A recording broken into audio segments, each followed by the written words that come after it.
quiet handyman hides a broken past. One act of kindness sparks a storm of betrayal and hope. Stay to uncover the truth. Like, subscribe, hit the bell. Stories that give chills.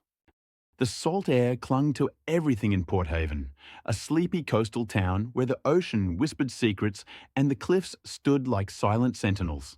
60-year-old Elias Turner moved through its narrow streets, his faded navy jacket patched at the elbows, his boots scuffing cobblestones worn smooth by decades of tides and time. His greying brown hair caught the dawn's pink glow, and his hazel eyes, tired but kind, scanned the horizon like they were still searching for something lost. Elias was the town's handyman, fixing creaky porch swings, patching leaky roofs, tightening loose bolts on fishing boats.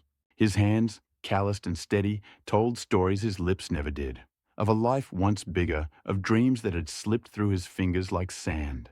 He lived in a weathered cottage at the edge of town, where the wind howled through warped window frames and the smell of pine mingled with sea brine. Each morning, he brewed coffee in a dented pot, sat on his sagging porch, and watched gulls wheel over the grey waves. It was a simple life, but not an easy one. The townsfolk liked Elias well enough. He was polite, reliable, never asked for more than his due. But they noticed the way he flinched at loud noises, the way his gaze lingered on the war memorial by the pier, its bronze plaque listing names he never spoke. Some whispered he'd been a soldier once, others that he'd lost everything to a system that chewed up good men and spat them out. Elias didn't correct them. He didn't talk about the medals gathering dust in a tin box under his bed, or the letters from a daughter who hadn't called in years. He just worked, his hammer tapping a steady rhythm, his kindness woven into every repaired fence and oiled hinge. Port Haven was his refuge, but not his home. Home was a place he'd stopped believing in long ago. Yet, in the quiet moments, when the sun dipped low and painted the cliffs gold, Elias felt a spark, a stubborn hope that maybe, just maybe, he could still make a difference. He didn't know how or for who, but it kept him moving, one step at a time. On a chilly Tuesday morning, with fog curling off the harbour like smoke, Elias was hauling a toolbox toward the pier to fix a splintered railing.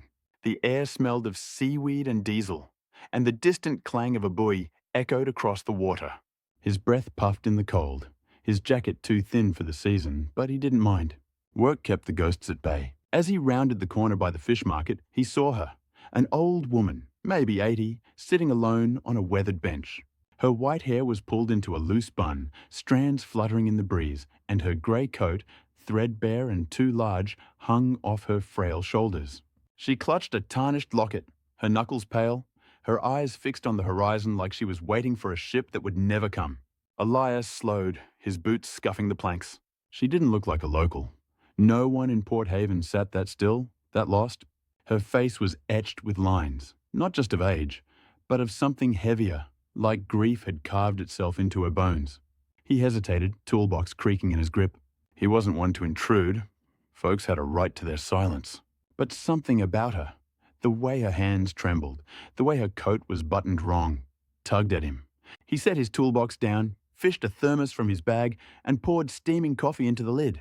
"Ma'am," he said softly, crouching a few feet away, "you look like you could use something warm." Her eyes flicked to him, sharp and wary, like a bird startled by a shadow.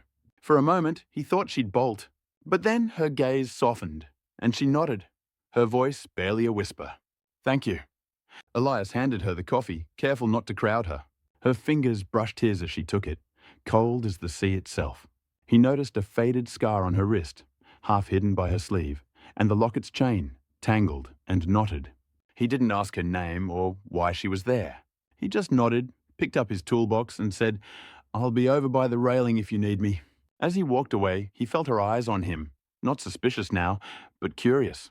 It was a small thing, that coffee, but it felt like the first ripple in a still pond. Elias worked on the railing all morning, the rhythmic thud of his hammer blending with the crash of waves below.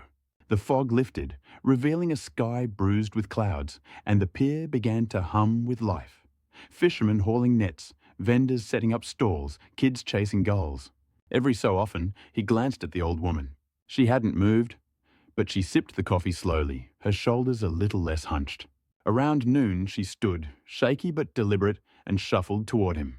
Her coat dragged on the splintered planks, and the locket swung like a pendulum. "That railing," she said, her voice gravelly but clear. "It's been broken since I was a girl." Elias paused, hammer mid-swing, and looked at her. Her eyes held a spark of memory, like she was seeing not just the pier, but a version of it from decades past. "Must have been a nice place back then," he said, wiping sweat from his brow. "It was," she replied, her gaze drifting to the water. "People cared more, or maybe I just remember it that way." Elias nodded, sensing the weight behind her words. He didn't press her, but he offered a small smile. "Well, it'll hold now. You can lean on it if you want." She studied him, her lips twitching like she might smile but had forgotten how. Then she turned back to the bench, her steps a little steadier.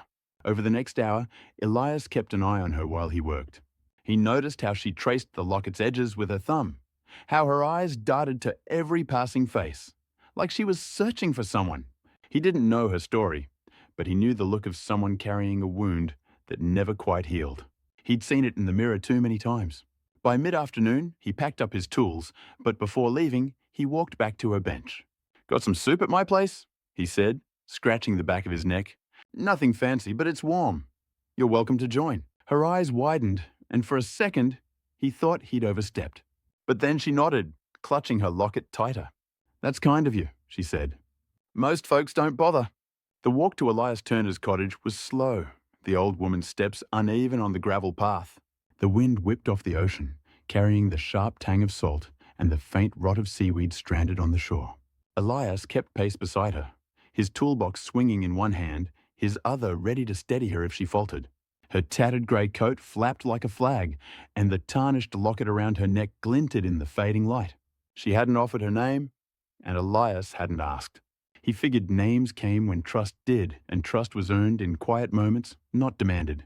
The cliffs loomed to their left, their jagged edges softened by dusk's purple haze, while gulls screeched overhead, their cries sharp against the steady crash of waves.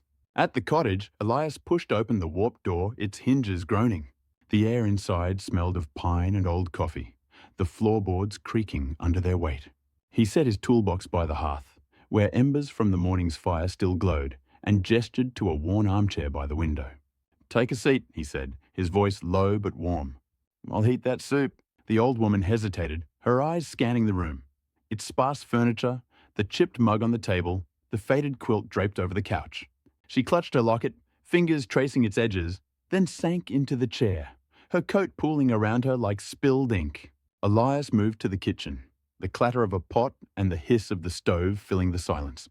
He didn't push her to talk, but he noticed how she watched him, her gaze less wary now, more curious, like she was piecing him together. When he brought her a steaming bowl of vegetable soup, the smell of carrots and thyme wafting up, she took it with a nod. "Haven't had a meal like this in a while," she said, her voice rough but steady. "Most folks don't invite strangers in." Elias shrugged, settling into a chair across from her with his own bowl. "Didn't seem right to leave you out there." She studied him over the rim of her bowl, her eyes sharp despite the lines etched around them. "You're not like the others in this town," she said. "They look through people like me." Elias met her gaze, his hazel eyes steady. "Maybe I've been looked through a time or two myself."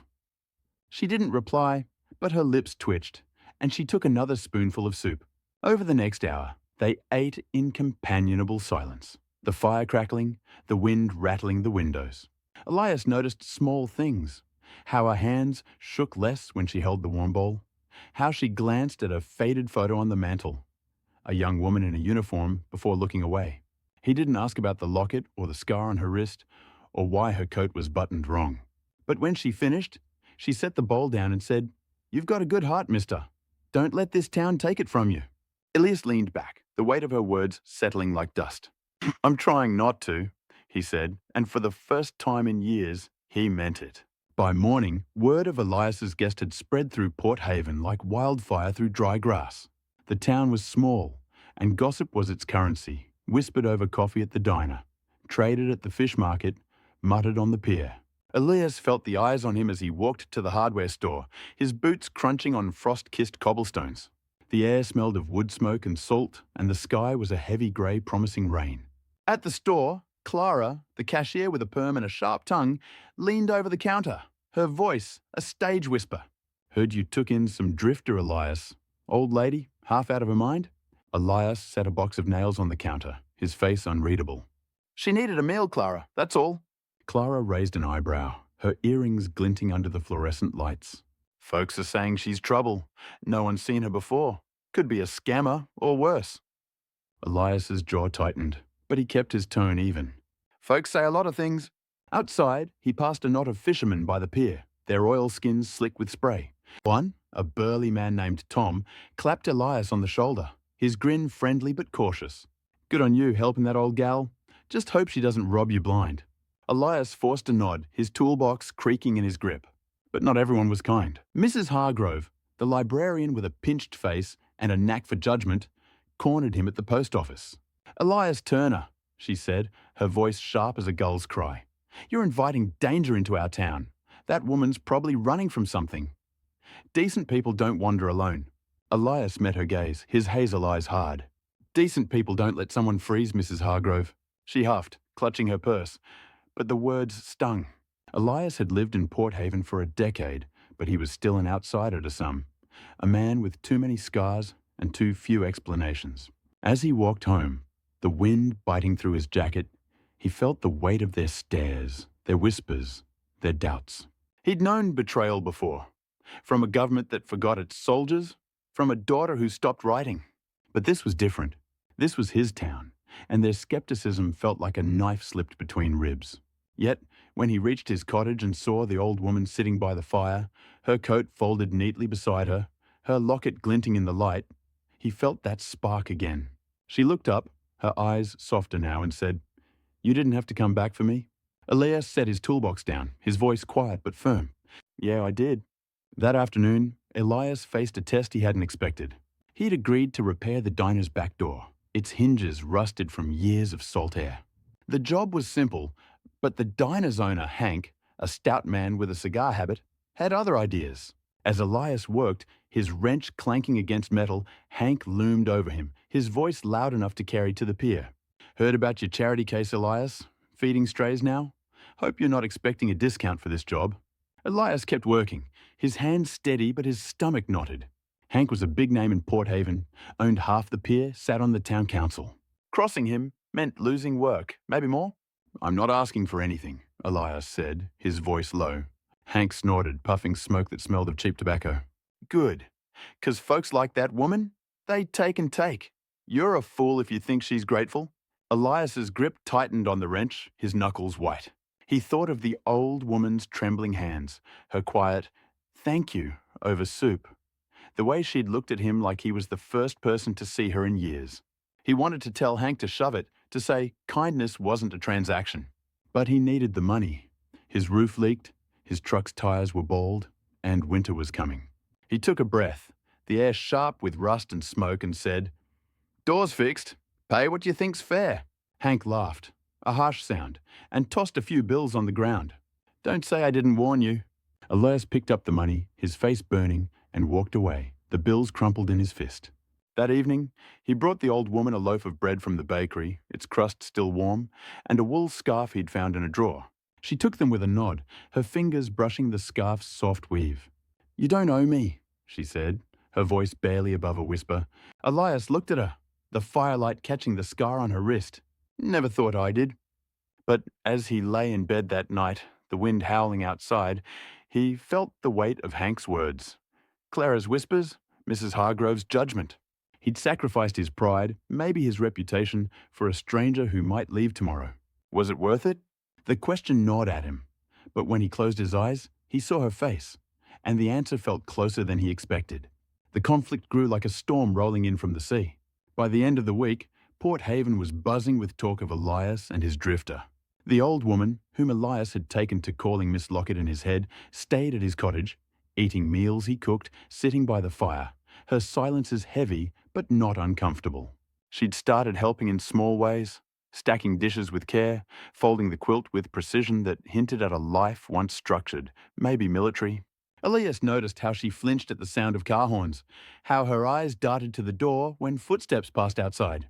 He didn't ask why, but he made sure to move slowly, speak softly, leave the porch light on at night. Still, the town's mood darkened. At the market, vendors who once greeted Elias with smiles now avoided his gaze. Tom, the fisherman, pulled him aside, his voice low. "Hank's been talking, Elias. Says you're stirring trouble, taking in someone who might be a fugitive. Council's meeting tomorrow. They might ask you to send her away." Elias's chest tightened, the air thick with the smell of fish and salt. "She's not hurting anyone," he said, his voice steady but strained. Tom sighed, clapping his shoulder. "I know, but Hank's got sway, and folks are scared of what they don't understand." That night, Elias sat on his porch, the stars hidden by clouds, the ocean roaring in the distance. He thought of the old woman inside, her locket, her scars, her quiet strength. He thought of Hank's sneer, Clara's whispers, the town's growing coldness. Betrayal wasn't new to him. He'd felt it when the army discharged him with a pat on the back and no support, when his daughter's letters stopped coming. But this felt raw, personal, like Port Haven was turning its back on the one thing he'd tried to do right. He clenched his fists, the wood of the porch rough under his palms, and whispered to the night, "I'm not giving up." Inside, Miss Locket sat by the fire, her locket open now, revealing a tiny photo of a young man in a uniform. She didn't see Elias watching from the doorway, didn't hear his vow. But the firelight caught her tears, and Elias knew, whatever came next, he'd face it for her. Elias shrugged, his voice low. Most folks don't notice. As they walked toward his cottage, the wind picking up and the gulls crying overhead, Elias felt that spark again, that stubborn hope. He didn't know who she was or what she'd lost, but he knew one thing. She wasn't alone anymore. The storm broke over Port Haven, not just in the sky, but in Elias Turner's heart. Rain lashed his cottage, the wind screaming through the cliffs, rattling windows and shaking the soul. Elias sat by the fire, his hands clenched, his hazel eyes fixed on the flames as doubt gnawed like a hungry dog. He'd given Miss Locket his spare room, his food, his trust, but the town's whispers had grown into a roar. Hank's words at the diner, "You're a fool," echoed in his head, mingling with Mrs. Hargrove's accusations, Clara's skepticism. Was he wrong? Had he invited trouble, as they said, by helping a stranger whose story he didn't know? The old woman sat across from him, her tattered grey coat folded neatly, her locket glinting in the firelight. She'd been quieter tonight, her eyes distant, tracing the scar on her wrist like it held answers she couldn't grasp. Elias wanted to ask about the locket, the young man in the photo, the life that had left her wandering, but he held back. She'd trusted him enough to stay, and that was enough. Or was it? The council meeting was tomorrow, and Tom's warning rang clear. They might demand she leave. Elias's chest tightened, his breath short, the air thick with the smell of damp wood and coffee gone cold. He stood, pacing, his boots thudding on the floorboards. "I didn't ask for this," he muttered, his voice cracking, fists balled so tight his knuckles ached. Miss Locket looked up, her gaze steady despite her frailty. "You didn't," she said softly, "but you did it anyway." Her words hit like a wave, pulling him under, and for a moment he saw himself, 60 years old, broken by a system that forgot him, betrayed by a daughter who vanished, alone in a town that judged him. Tears burned his eyes, and he turned away, ashamed, his shoulders shaking. He'd thought kindness was simple, but it felt like carrying a boulder uphill. And now he was slipping, the weight crushing him. The fire popped, the rain roared, and Elias whispered to the dark, "Is it worth it?" Miss Locket didn't answer, but her silence held him, and somehow that was enough to keep him standing. The next morning, Elias woke to an empty cottage. The fire was cold, the quilt folded, the spare room bare. Miss Locket was gone, her scarf left on the armchair, the locket missing from its usual place around her neck. Panic gripped him, his heart pounding as he searched the cottage, the porch, the path to the cliffs. The rain had stopped, leaving puddles that reflected a bruised sky, the air sharp with salt and pine. Her footprints led to the pier, then vanished as if the sea had swallowed her whole. Elias stood there, his boots wet, his jacket soaked, the wind cutting through him like a blade. "Where are you?" he shouted, his voice lost in the crash of waves. Had she left because of the council? Because of him? Or was she running from something he'd never understood? The locket, the scar, her flinches at loud noises, they haunted him now, clues to a story he'd never heard. He trudged back to the cottage, the scarf clutched in his hand. its wool soft against his calloused fingers. He felt hollow, like the sea had carved out his insides, leaving only questions and guilt. Had his kindness failed her? Had he pushed too hard, or not enough? The spark of hope he'd clung to flickered, threatening to die. He sank into the armchair, her scarf in his lap, and stared at the photo on the mantel. The young woman in a uniform, his daughter, who hadn't called in years.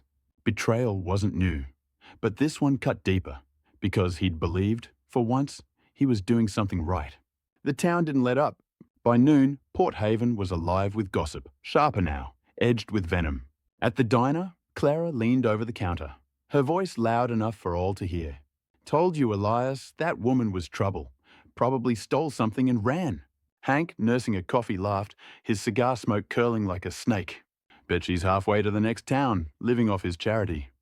Mrs. Hargrove at the library was worse, her voice dripping with righteousness. "Elias Turner's a fool, endangering us all. We'll be discussing this at the council. He needs to learn." Elias heard it all, the words slicing through him as he walked the cobblestone streets, his toolbox heavy in his hand. The fishermen who once clapped his shoulder now turned away, their eyes cold. Even Tom, his friend, avoided him, muttering about keeping the peace. The council meeting loomed that evening, and word was Hank had rallied support to ban vagrants from Port Haven, a rule aimed at Miss Locket, but a warning to Elias. He felt the betrayal like a tide pulling him under. The town he'd served, the people he'd helped, now closing ranks against him. At the market, a vendor he'd fixed a stall for last month whispered to another, "He's too soft. Always was." Elias's face burned, his fists clenched, but he kept walking, the air thick with the smell of fish and rain-soaked wood. He wanted to scream, to tell them they were wrong, but doubt gnawed at him. What if Clara was right? What if Miss Locket had used him? The thought was a knife, twisting deeper with every step. By dusk, as he reached his cottage, the sky heavy with clouds, he felt like a man adrift. The town he'd called home now a foreign shore. Elias sat on his porch, the scarf in his hands, the ocean roaring in the distance. The council meeting was starting, but he couldn't face it. Not the stares, not Hank's sneer, not the judgment of a town that had turned on him. He closed his eyes, the wind cold against his face, and thought of his daughter's photo. The medals in the tin box, the life he'd lost to a system that didn't care. He'd joined the army at 18, dreaming of honor, of making a difference. But the army had used him up, sent him home with scars and nightmares, no job, no support. His daughter had been his light. But when she left, blaming him for the chaos of their life, that light went out. He'd come to Port Haven to start over, to be useful, to believe in something again. Helping Miss Locket had felt like a step toward that dream, but now it seemed like a mistake, a dream too fragile to hold.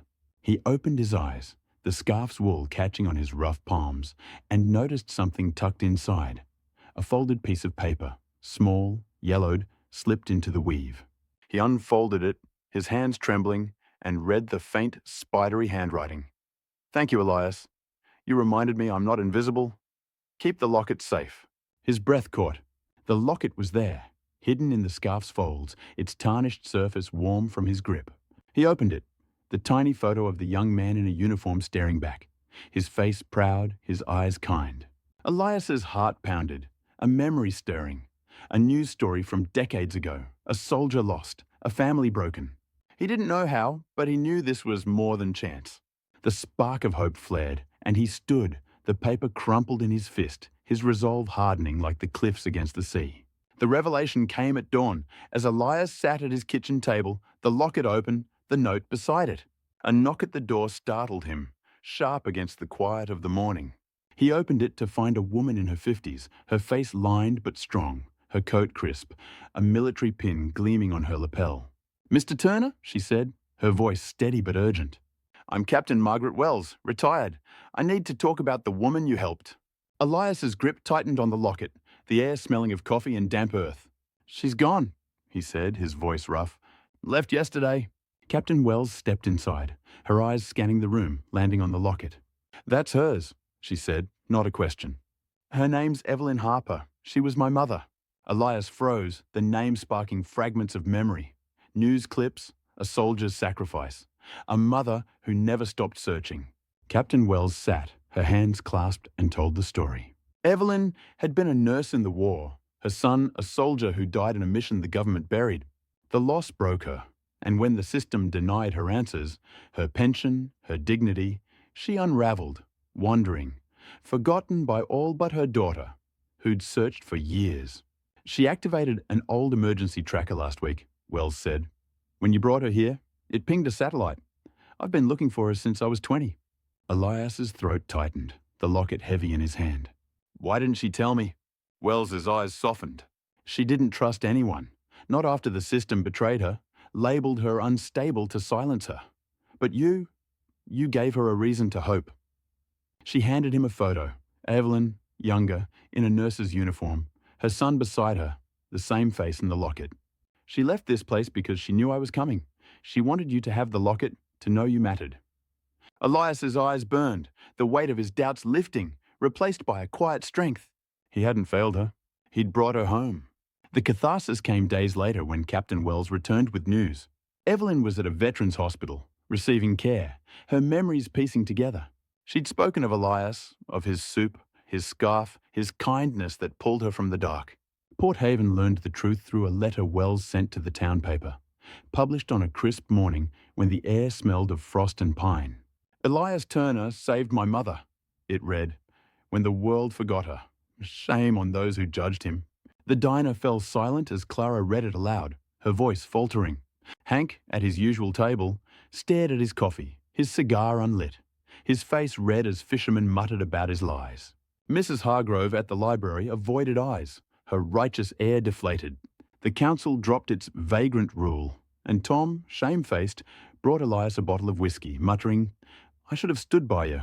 Elias accepted it with a nod, but the real reward came later, when a package arrived at his cottage. Inside was a letter from Evelyn, her handwriting stronger now. You gave me back my name, Elias. I'll never forget you. With it was a new scarf, soft and blue, and a small pin, a nurse's emblem, polished to shine. Elias pinned it to his jacket, his heart full, the spark of hope now a steady flame. The town's betrayal had hurt, but their shame was their own. He'd done what was right, and that was enough. Port Haven changed in the weeks that followed. The Pier's War Memorial, long neglected, got a fresh coat of paint, its names polished to gleam.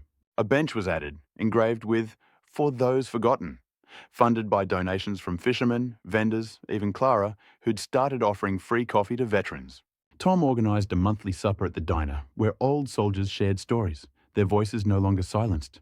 Elias didn't lead these changes, he wasn't one for speeches, but his quiet act had rippled, shifting the town's heart. People greeted him now with nods, not whispers, and when he fixed a porch or a boat, they thanked him with more than money. Stories, smiles, a loaf of bread. He felt it, walking the cobblestone streets, the air sharp with salt and promise. Port Haven was becoming a home, not just a refuge. One evening, as he sat by the fire, Evelyn's scarf around his neck, he looked at his daughter's photo and wrote her a letter, the first in years. I'm still here, he wrote, and I'm still trying. He didn't know if she'd answer, but he mailed it, the act itself a victory. The legacy of Elias's kindness stretched beyond the town. Captain Wells spread Evelyn's story, speaking at veteran halls, her voice carrying the truth of a system's betrayal and a stranger's redemption. Evelyn, recovering, began writing letters to other forgotten veterans, her words a lifeline, proof they weren't alone. Elias read about it in a newspaper, his name mentioned in passing, and smiled, the firelight warm on his face. He didn't need fame. He needed purpose, and he'd found it in a bowl of soup, a scarf, a locket that held a soldier's face. His cottage felt fuller now, not with things, but with meaning. He fixed roofs, mended fences, and every hammer strike felt like a promise. No one would be invisible on his watch. Port Haven's cliffs stood as they always had, but now they seemed to guard something new. A town learning to see, to care, to remember. The sun sank over the harbour, painting the waves amber and gold. Elias sat on his porch, Evelyn's scarf soft around his neck, the nurse's pin glinting on his jacket. The air smelled of salt and pine, the gulls quiet now, the ocean a steady heartbeat. He looked at the memorial bench in the distance, its engraving catching the last light. For those forgotten. He'd been one of them once, but not anymore. His kindness had carved a place for him. For Evelyn, for every name on that bronze plaque. He smiled, a real smile, and whispered to the dusk, "We're not alone." Hey, you out there? Did this story hit you? Drop a comment. Tell us what moved you. Hit that like, subscribe, ring the bell. Stories like these keep the heart alive. Don't miss the next one.